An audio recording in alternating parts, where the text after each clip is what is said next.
MP board class 9th के exam start हो चुके हैं। आपका नेक्स्ट पेपर 11 मार्च दिन सोमवार को मैथ का पेपर होगा।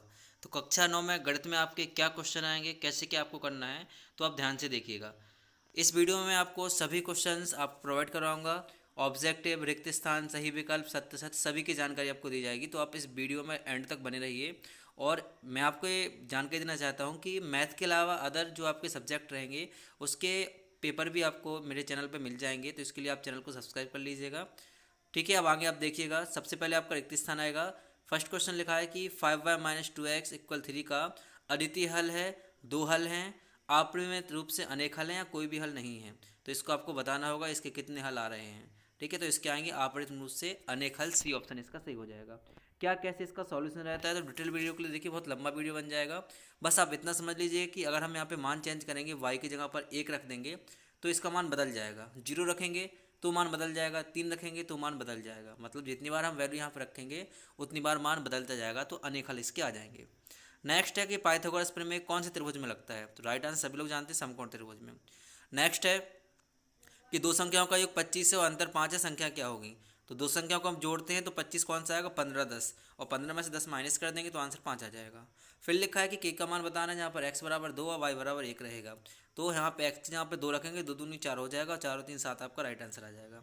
पिरामिड एक ऐसी ठोस आकृति है जिसका आधार नहीं होता है। पिरामिड का जो आधार होता है उस आधार में क्या नहीं होता, तो रेखा कभी नहीं होती है। बहुभुज हो सकता है, त्रिभुज हो सकता है, और वर्ग भी हो सकता है। किसी त्रिभुज के सभी कोणों का मान कितना होता है, त्रिभुज के 180 डिग्री होता है। इसके पश्चात हम देखते हैं यहाँ पर, तो आपके इंग्लिश में रहेंगे और हिंदी में हम बात करते हैं।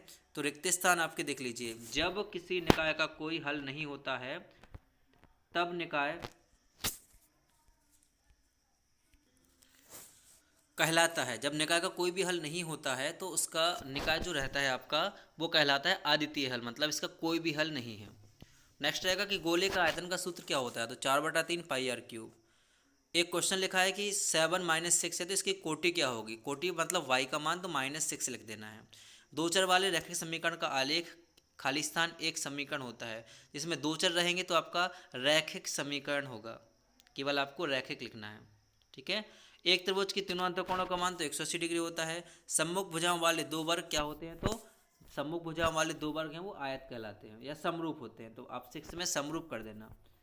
नेक्स्ट देखिए, सही जोड़ी में आ जाएंगे आपकी a+√b a-√b। तो इसका फॉर्मूला है a² - b का। ऑप्शन नंबर आपका 4 सही हो जाएगा।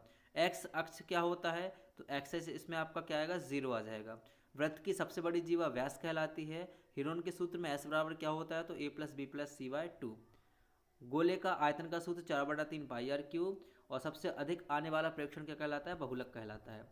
चलिए नेक्स्ट हम देखते हैं यहाँ पर एक शब्द में उत्तर की किसी त्रिभुज की अधिकतम कितने अधिक कोण होते हैं। त्रिभुज में 3 कोण होंगे, तो आंसर केवल 3 लिखना है। वृत्त की सबसे बड़ी जीवा क्या कहलाती है, तो उत्तर लिखना व्यास। एक द्विघात बहुपद का उदाहरण दीजिए। तो आपको लिखना क्या है, ax² + vy+c हो गया। समबाहु त्रिभुज क्या होता है, तो एक ऐसा त्रिभुज जिसकी सभी भुजाएं और सभी कोण एक समान होते हैं समबाहु त्रिभुज कहलाता है। दीर्घ वृत्तखंड के आंतरिक कोण कैसा होता है, तो दीर्घ वृत्त का जो आंतरिक कोण होता है तो उसमें आपको बताना है कि कैसा होता है। तो ये होगा आपका अवतल। इसके बाद बहुलक बताना है कि 3 5 4 4 2 3 4 5 6 में बहुलक क्या रहेगा, तो इसका राइट आंसर आ जाएगा 4। नेक्स्ट आगे हम बात करते हैं सत्य सत्य की। तो एक्स अक्ष की भुजा सदैव शून्य होती है, तो असत्य आएगा। LCM × SCF = बहुपदों का गुणनफल, तो बिल्कुल सत्य रहेगा। ध्यान से आप इनको देख लीजिए। देखिए बार बार क्वेश्चन आ रहा है कि त्रिभुज की तीनों अंतःकोणों का मान 180 होता है। इसको आप ध्यान से कर लीजिएगा।